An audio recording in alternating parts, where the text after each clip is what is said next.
Today on Something You Should Know, if you let your dog kiss your face or eat off your plate, you need to hear something.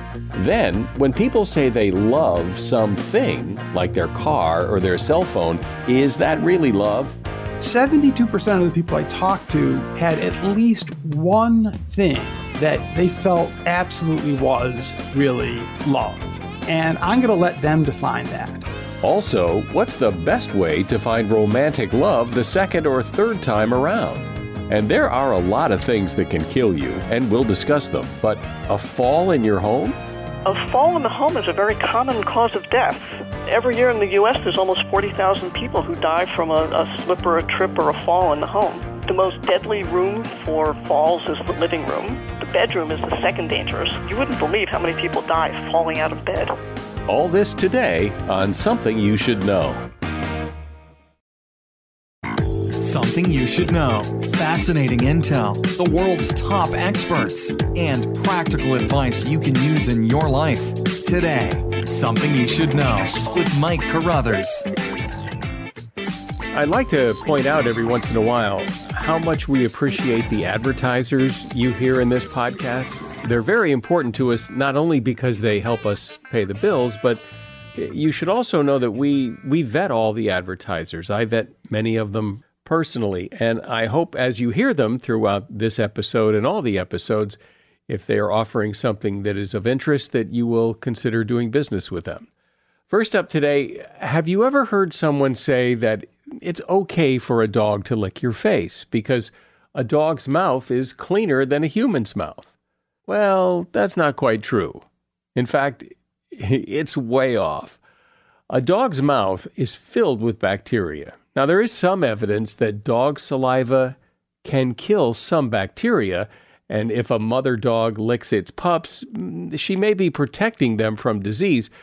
But when you think about what a dog does with its mouth and where it puts its mouth, it is really not a great idea to let your dog lick your face.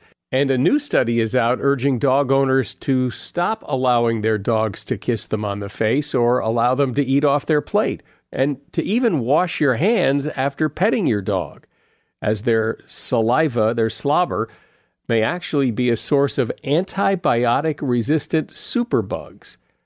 And you definitely don't want that. And that is something you should know. Is it possible to be so passionate about something or some activity that you really love it? Can you love your car or your coin collection, or can you love gardening or a movie? Some people might say that you can truly only love someone or something that can love you back, like a person or a pet, that you can't really love some inanimate object. Well, meet someone who believes that you not only can love a thing and have a relationship with it, it's an important part of who we all are. Aaron Ahuvia is a professor of marketing at the University of Michigan, and he is considered to be the most widely published and cited expert on non-interpersonal love. He's author of a book called The Things We Love. Hey, Aaron, welcome to Something You Should Know. Hi, thanks so much for having me. So explain what you mean here, because when I hear somebody say things like, oh, I love these shoes, or I love going to the theater, I know what they're saying, but I've never thought that when they say love, they mean love. They're using the word rather loosely to mean that they really like something or they really enjoy something. But you can't love it because love implies a relationship. That to love a pair of shoes isn't really love because the shoes have no emotion. They can't love you back or reject you, or they're just it's just a pair of shoes. That's a great question, and I get this. What's really interesting to me is that some people feel strongly that way, and it feels obvious to them, and other people feel that that's absurd, and that also feels obvious to them. People have very strong intuitions in both ways about this. The very first thing I did when I was starting to research this is I asked people to list things that they loved, and they would. And then I would say, okay, for those things that you love or say you love, what do you really mean? I mean, do you really mean in the strongest, most literal sense of the word that you love this thing? Or are you just kind of using the word loosely, using it metaphorically? 72% of the people I talked to had at least one thing that in their own mind, they felt absolutely was really love. And I'm going to let them define that. One last thought on that. If there are, skeptical listeners, what I find helps a lot is if people think about, say, loving nature. Most people are like, okay, yeah, people can love nature. How about a patriot loving their country? Sure, yeah, someone who's really patriotic might love their country. So people do tend to be okay with the idea that you can love things, but what they object to the most is the idea that you can maybe love your cell phone or love your car. It just seems sort of tawdry and not living up to the high aspirations we have for love. And so when you say people love things, does there tend to be something in common, or do they tend to be things, or is it's completely random? People love things just because that's the thing they love? It's a little of both. People love an enormous variety of things, but these things, if you look at a different level, they often have certain things in common. So one thing that they have in common is that for the person who loves them, they help that person define their identity to sort of become the person they want to be. They're very connected with people's ideas about who they are. They represent certain values, or they represent accomplishments or souvenirs for important activities. So they have this connection to the person's sense of identity. The other thing that they have in common, or another thing, is they often connect one person to another person. So there's this phrase from another researcher, Russell Belk, who talks about person, thing, person. And the idea is, for example, that you think, oh, it's a relationship between me and my cell phone, but then you realize, well, actually, it's me and my cell phone and the other people that my cell phone connects me to. And the last thing that things, all have in common is that they are evaluated as being really good. So this is one of the differences between interpersonal love and people's love of objects or brands and things like that. If you actually, the scientists do study where they put people into an fMRI machines, they're scanning their brain, and they have them look at a picture and think about a person that they love and also an object or a brand that they love. And especially if the person is their child, people have this tremendous altruistic connection to their children. They really, parents do much more for their kids than kids do for their parents, and that's fine. That's sort of the role of parents. But when they think about an object or a brand, they don't feel it's altruistic. They feel like, oh, I love this because it does great things for me. And as a result, the things we love are things that we think are really excellent. So what do you find in your research are the things people love the most? Top list. Number 1, nature. Number 2, if you're religious, God. People often talk about forms of entertainment, movies, television, books, music. People love activities that are exciting, skiing, athletic activities. They also love activities that give them a sense of relaxation, reading a book, listening to quiet music, taking a hot bath. And then they love things that have a personal connection to them, a photograph of another person, an item that's been in their family, an heirloom that connects them to their family, or something that connects them to a group. Like, I teach at the University of Michigan, so maybe a University of Michigan t-shirt, or attending University of Michigan football games that connects me to this larger group of people. So when people say, "Oh, I love that show. I love my car. But it would seem to me that a lot of people say that and don't really mean it in the way you're talking about. It's just a way of showing that you enjoy that or you like that. But it seems like what you're talking about is maybe a higher level, or is it not? No, it totally is. And that's absolutely right. So while I said that 70% of people love at least one thing, almost everybody will use the word love metaphorically. I love your haircut. I love your car. And all that really means is, hey, nice haircut, nice new car. It's just a sort of a generic compliment. I think the reason people use the word love that way is because it does have this connection to excellence. So when you say I love something, it does sort of imply I think it's really good. And that's why people use the word love that way. However, to really love something, you start with that sense, I think it's really good, and then it's got something more, something in addition that makes it a deeper kind of love. One concern might be for people who love things or inanimate objects or experiences that if they love these things, it's at the expense of loving individuals, of interpersonal relationships. That can happen, and I'm sure there are people who have that happen for whom that's a problem. However, overwhelmingly, the vast majority of times, the things that we love really connect us to other people much more than they substitute for other people. So people love sports, but when you talk to them and you really get into what they love about the sports, they love the way they sit with their friends and watch the game together, and it becomes a way of connecting them.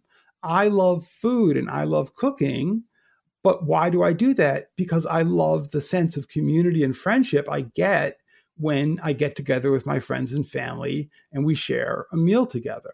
So it really is most of the time, we love activities and objects that connect us to other people. Can you love your work? Absolutely. I love my work. And I think a lot of people love their work. It's not always true for everyone by any means. And I think it has to do partly with, do you get a sense of meaning out of your job? Do you feel you're doing something that's worthwhile? And also the enjoyment that you get at work, the actual process of your work. One of the things that both the activities and objects that people love have in common is we enjoy the process of performing the activity, or we enjoy the process of working with and being with the object. If something is if something is a means to another end, right, then you don't love it. So if you feel like, look, I do my job, it pays me well, I don't like the time I spend at work, but I like the money I get, then what you would say is, I really love the money, but I don't love my job, right? In order for you to feel like you love your job, you have to actually enjoy the process of your job. We're talking about our love of physical objects, things, and activities. And my guest is Aaron Ahuvia, professor of marketing at the University of Michigan and author of the book, The Things We Love. So, Aaron, don't you think that there is a perception that people have? It sounds like something your grandmother would tell you, that it's wrong to love things, that you need to love people, but loving things is not evil, but there's something wrong with it. Some of it is this idea that things are superficial and that you can only really love things that are more deeply meaningful. And that's true, I think, at the deepest sense of the word love. But people find ways of connecting a lot of objects to things that are more meaningful in their life. So here's one example that I really like. So there's a woman that I interviewed. She is an extreme couponer. So her hobby is finding just the right coupons and using them in just the right way so that you get enormous discounts on things.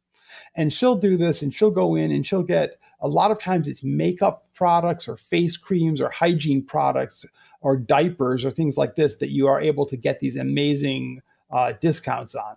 So she'll go and for fun, she'll buy a bunch of these products. But then she herself doesn't really need them. She doesn't use or need that much makeup, and she doesn't have kids who need diapers. So she makes up these care packages, and she takes them to a homeless shelter and gives them to people who are in the homeless shelter who really need those products. And it's that last step that allows her to really feel that she loves this hobby of couponing, because it takes it from something that is kind of materialistic and petty, just kind of get a discount on a tube of toothpaste, and turns it into something that really feels deeply meaningful to her and connects to her sort of personal and spiritual values. Talk about hoarding and how that fits into this, because, you see those shows on TV about hoarders, and clearly these people seem to love their stuff because they don't get rid of it, but something's gone wrong. When that first started coming out, I really wanted to say that kind of hoarding had nothing to do with the kind of love I was studying, because for the most part, I think the kind of love I'm looking at is pretty good. And that type of hoarding was clearly injuring the people who were involved in it and was not a good thing. But as I looked into the research on hoarding more, I found out that it is kind of the evil twin of love, that people do have a similar kind of deep sense of connection to the stuff that they're hoarding. And one thing that I find is remarkable is that people, when they love things, often they love things that are a little bit anthropomorphic. Not all the time, but it turns out that if your object looks a little bit like a person or sounds a little bit like a person, this enhances love, because love is really in your brain designed for people.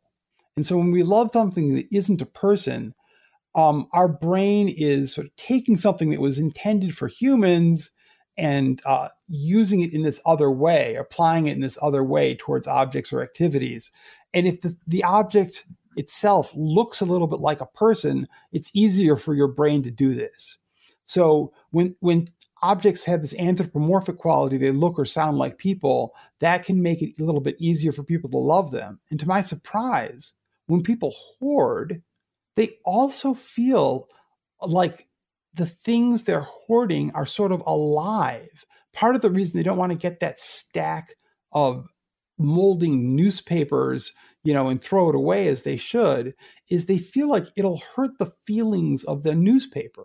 So they know rationally this isn't true, but at an unconscious level or an emotional level, they still have this feeling like somehow they're going to hurt the feelings of those newspapers if they get rid of them and get them out of their living room. And that is a connection, that is a similarity to loving things.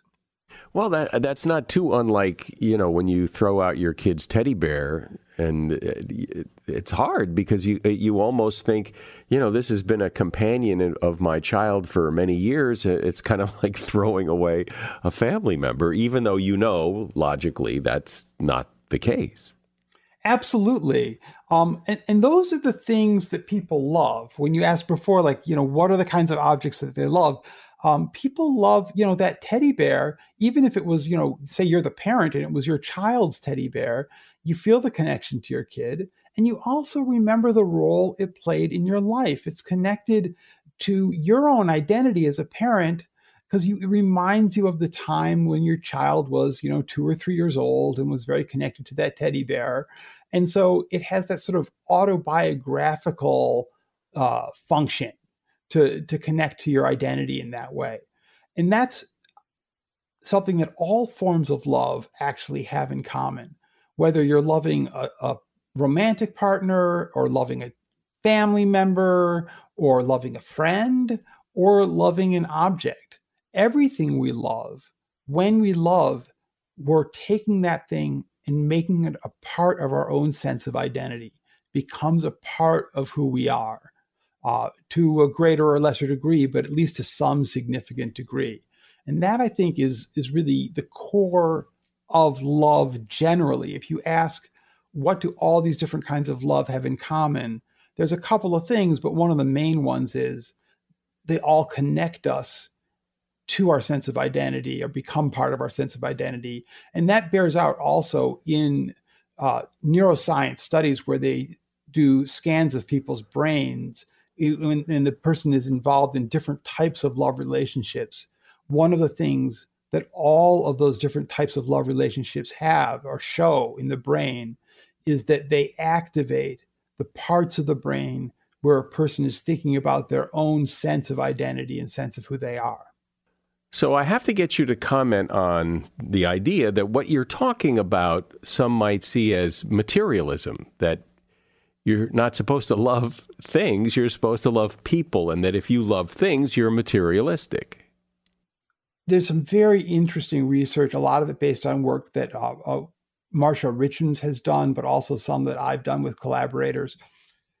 If you love something, usually the storyline is that you got it. You might not have loved it the moment you got it, but you did things with it. You used it in interesting ways. You worked on it. You improved it. You put your labor and creativity into it. And over time, it developed into something that you loved and became a really rich, rewarding part of your life. Materialism has the exact opposite trajectory.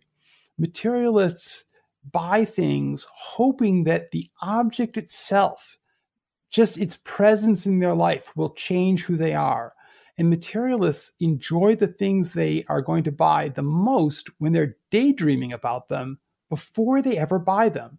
And then the minute they buy them, they start liking them less and less and finding them less rewarding over time, as opposed to things we love that we tend to find more rewarding over time. So I hope I'm giving people a license to love physical objects, to say there is nothing wrong with the physical world. There's nothing wrong with something being an object that makes it bad. But I don't want to encourage people to be materialistic in the sense of thinking, oh, there's this object. If I only could afford it and buy it, it will change my life. Because it's not the object that changes your life. It's the way you use and work with and grow with the object that changes your life. Well, it just occurred to me that what you're talking about is a great argument for trying new things, because if we have the capacity to love things, there's probably things out there I would love that I just have never been introduced to, never crossed paths with. So if you try things, you may find a new love. One of the great things about the things and activities that we love is that we can use them to discover parts of ourselves that we didn't know existed. People try a new food and they're surprised that they like this. And they realized, I never thought of myself as that kind of a person, but now I do. Now I've discovered something new about who I am. A number of years ago, I took up mountain biking, and it's not something I had ever done in the past. Now I am obsessed with it and madly in love with mountain biking. And because I tried this and it connected and I said, I like that, I learned something about myself. It changed the way I think about myself. Now I've discovered something new about who I am. Well, what I really like about this, and you said it earlier in the conversation, that you're kind of giving us all permission to love things, that there's nothing wrong with it. There's no shame in it. It's part of who we are. It's part of who we are. If we love it, we love it. And why not enjoy it? I've been speaking with Aaron Ahuvia. He is a professor of marketing at the University of Michigan. And the name of his book is The Things We Love. And you'll find a link to that book at Amazon in the show notes. Thank you. Appreciate it, Aaron. Thanks, Mike. It's really been a pleasure. One thing we can all be certain of is that one day we will all die. But what day? And from what? We hear about all the strange and unusual ways people meet their fate, but what is really likely to get you in the end? And what is amazingly unlikely to get you in the end? It's important because there are things you can do to protect yourself from many of the major causes of death, even if you can't always protect yourself from everything. So what are the odds of dying from what? Here to explain is Sheila Buff, who is a best-selling author. Sheila, along with her husband Joe Buff, who is an expert on risk, have written a book called You Bet Your Life, Your Guide to Deadly Risk. Hi, Sheila. Welcome. Thank you. Nice to be here. So everyone knows there are certain risks in life, and there are likely things that could kill you. But I think also people have this sense of, when your number's up, your number's up. Not necessarily. It's possible that your number is up, It's also possible that you're doing things that make your number come up a little quicker than it ought to. Say, for example, driving drunk. Well, you know what's really interesting to me about this is when people think about what is likely going to kill them, we tend to worry about the wrong things, meaning, for example, that how many people won't go in the ocean for fear of being attacked and killed by a shark, which is amazingly unlikely to happen. Yet certain chronic diseases, which are very likely to kill you, and we know how to prevent, those same people will not heed the advice to prevent that. Well, exactly. Half of all Americans will die of some form of heart disease. And there are many things you can do. You can't postpone it indefinitely, of course, but there are many things you can do to keep heart disease from getting you prematurely. So your number might be up when you're 95 instead of when you're 65 if you take better care of yourself. For example, don't smoke, eat a healthy, plant-forward, Mediterranean-style diet, don't drink to excess, stay active, right? All very common sense things that can prevent premature death. I don't know how much the top causes of death change, but certainly recently with COVID was the thing people were very afraid of getting and dying from, and now it's really not that big of a threat. At least people still get it, but they don't die from it anywhere near as much. No, it's not the third leading cause of death as it was in 2020. In fact, in 2020, it bumped suicide, which was the 10th leading cause of death, off the top 10 list. I think suicide might come back next year. The thing I worry about personally is the increase in tick-borne illnesses. I live in the Hudson Valley, where Lyme disease and other tick-borne illnesses are a problem, and there are some emerging ones that are really kind of scary. So a lot of people think about or worry about, and we hear about people, dying in their own homes, slipping in the bathtub or, a house fire. But how likely is that? I would think that with smoke detectors, carbon monoxide detectors, the kinds of things we've done to prevent things like that dying in your own home from some kind of bizarre accident is pretty rare. Well, it's not as rare as you would think. A fall in the home is a very common cause of death.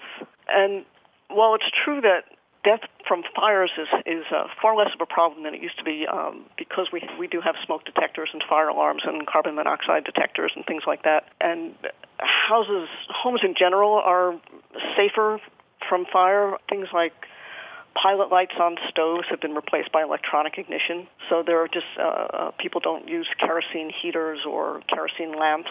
So the sources of fires are still with us. A lot of fires are started by people using scented candles in the bathroom and making mistakes with their fireplaces. But death by fire in the home has really dropped. But every year in the U.S., there's almost 40,000 people who die from a slip or a trip or a fall in the home.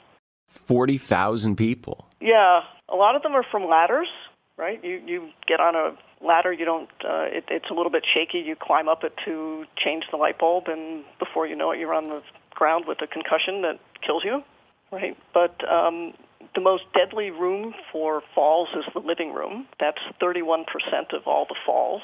The bedroom is the second dangerous, 30%. You wouldn't believe how many people die falling out of bed. What? It's possible. It's possible. There you are. You're lying in bed. You drop something. You think, it's kind of, roll over and reach, and then you reach a little further, and before you know it, you have fallen out of bed and cracked your head, and you're dead, right? The kitchen is actually a little safer. That's about 19% of the deaths, and the bathroom is surprisingly safe. It's only 13% of the deaths. You hear a lot about people who, fall in the bathtub and kill themselves that way, yet that's actually less likely than falling in your own living room. My sense is, just based on nothing, that the people who fall and die from falling in their home, tripping, falling, would be mostly elderly people. Yes, that is an issue. And part of it is that a lot of older people are just shaky on their feet. Sometimes they're taking medication that makes them dizzy.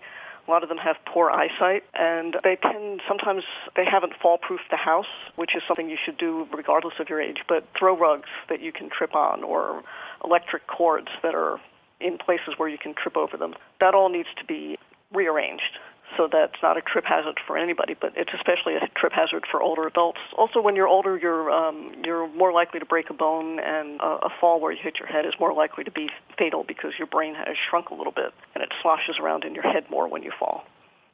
So talk about the car, because, people who are afraid of flying are told, well, it's more dangerous to ride in a car. The plane is actually safer, but cars are safer now. And so what are our chances, and from what?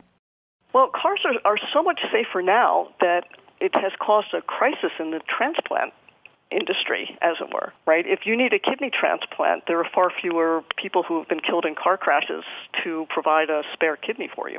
Cars are a lot safer. The airbag has made a huge difference. The roads are also safer.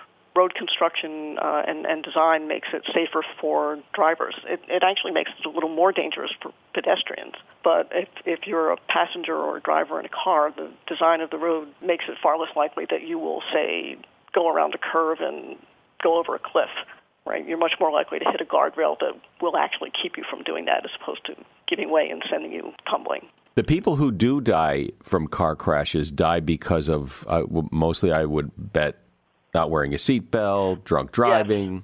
Yes, if all deaths in car crashes, about 50% are people who are not wearing seatbelts, which means that most of them could have been prevented.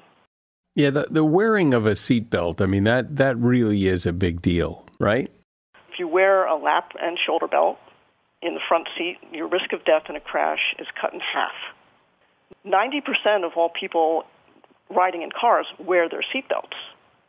Okay, so the 10% of the people who didn't wear the seatbelts were 46% of all traffic accident deaths.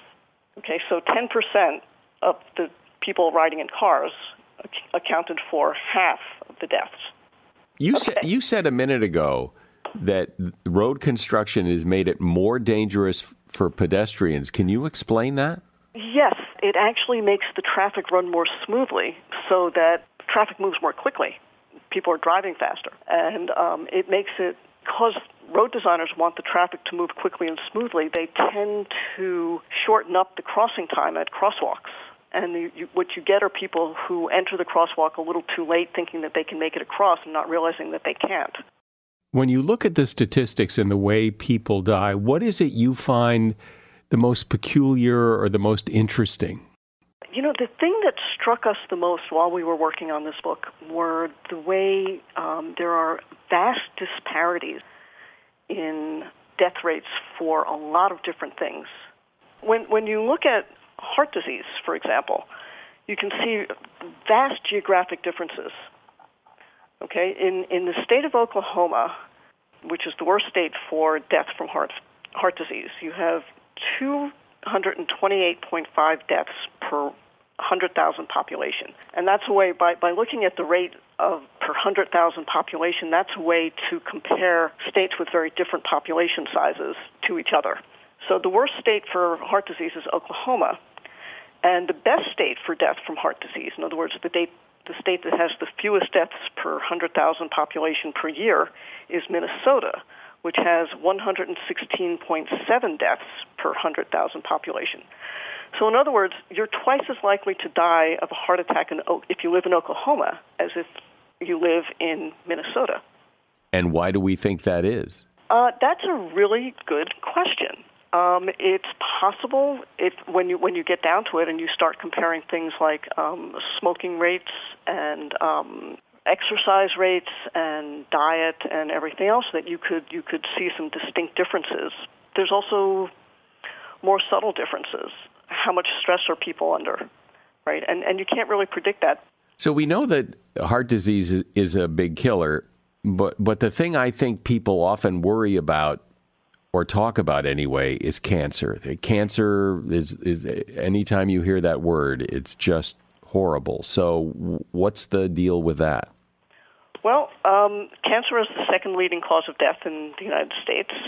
The most common cause of cancer death is lung cancer. It's about 22.4% of all cancer deaths. And that's followed by colon cancer, which is far less. It's about 8.8%. And then the third most common cause would be breast cancer. right? And then that would be followed by prostate cancer. Are there any things that, maybe 20, 30, 40, 50 years ago people were dying of that has kind of been fixed? Yes. Well, if you look at, say, what people died of in 1900, the top cause of death was influenza or pneumonia, and the second cause of death was tuberculosis. And that was followed by gastrointestinal infections, and heart disease was almost a distant fourth. And by 1950, heart disease was already the leading cause of death, and it's remained that way ever since. And is the assumption that that's diet-related, or? Well, in part it's because we're so much better at treating infectious disease, right? And tuberculosis is almost, as a cause of death in the U.S., is very uncommon, and when it does occur, it usually is in someone who came to the U.S. with it. They didn't get it here, right? But in 1900, it was a very common cause of death. It was the second leading cause of death. So, and even in 1920, it was the third leading cause of death, right? And by 1950, it was the seventh leading cause of death. And then by the 1960s, when the antibiotic streptomycin had been developed, it had really stopped being a leading cause of death at all. I imagine there are some things people die of due in large part to the fact that people are living longer, that people didn't die of it before because you got to get pretty old to die from it. Well, yes, and cancer is a very good example of that, because cancer, the vast majority of people with cancer are over age 60, and the most people who die of it are over 70. I remember hearing someone say, maybe not quoting this correctly, but the longer you live, the more likely that you'll live longer? Yes, that's an interesting actuarial statistic. If you are still alive at 100, the chances that you're going to make it to 101 are actually pretty good. But somewhere that has to fall apart. Well, yeah, at some point, right? It's looking like 115 is about the absolute outer limit for life expectancy, right? And the actual life expectancy for, well, it depends on who you are, if you're a man or a woman, but actual life expectancy for a woman right now would be about 83, right? So the chances are that by the time if you haven't died of something else by the time you're 80, you're going to get cancer and die from that. But does that theory kick in any earlier? Like if you live to be 40, you're going to live... What your life expectancy would be at 40? Well, it's very hard to predict that because it's your individual risk, right? If you're 40 and you smoke and you drive while you're drinking and you're fond of the expression "here, hold my beer," right? The chances that you will achieve the full life expectancy of, well, the average life expectancy in 2020 was 78.8 years. That's male and female. Right, but that you would make it to be, say, 76 if you lead a reckless lifestyle is unlikely. But it can also happen. I mean, we all know people who, smoke 2 packs a day and made it to 90. Well, I think we all understand that a lot of how long you live is probability and chance and luck. But what are some of the other things that affect statistically how long you live? In addition to your own behavior, depends a lot on things like your profession and where you live and what you do for fun. Some recreational activities are a lot riskier than others. As you've pointed out, people die from a whole lot of different things. But of the things that kill people suddenly, in other words, we all know we should stop smoking and do all those health things, but of the things that kill people quickly and that people have some control over, what are the ones that you think people maybe need to pay more attention to that they don't? That's a good question. Infectious disease worries me a lot, and then accidental death is also a big concern because there are so many ways, so many different ways you can kill yourself by mistake, like even doing home repairs, forgetting to turn off the power to an appliance while you're working on it, for example, which is surprisingly common. Wait, and then, what? Yeah, do-it-yourself home repair is a really dangerous sometimes. There's all the risks associated with power tools. There's all the risks associated with climbing up on ladders. A good example would be you decide to get rid of that wasp nest that's over the garage door, and you get up there on a rickety ladder and you spray and you provoke a wasp attack that knocks you off the ladder and also gives you anaphylactic shock, right? Stuff like that does happen. If it can happen, it will happen. One thing you hear about is like in the summertime, drink a lot of water. You don't want to get dehydrated, heat stroke. Yeah. How common is it for people to actually perish from this earth from some heat-related thing or dehydration? Heat stroke itself is not that uncommon, but actually dying from it doesn't happen that often. In 2019, there were 505 heat-related deaths, and that would include both heat stroke and also, unfortunately, children who were left in hot cars. But that's not a lot of people. No, it isn't really, and it's actually, if you compare it to the number of people who died of hypothermia, it's only half.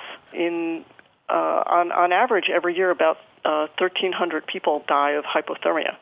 Being too cold. Yeah, being far too cold. So do you ever leave the house? Yes, carefully.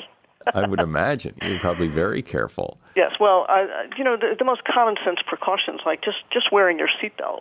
I mean, that's a very common sense sort of thing to do, and 90% of Americans do it. And then there's that 10% of people who don't, and you really have to wonder why.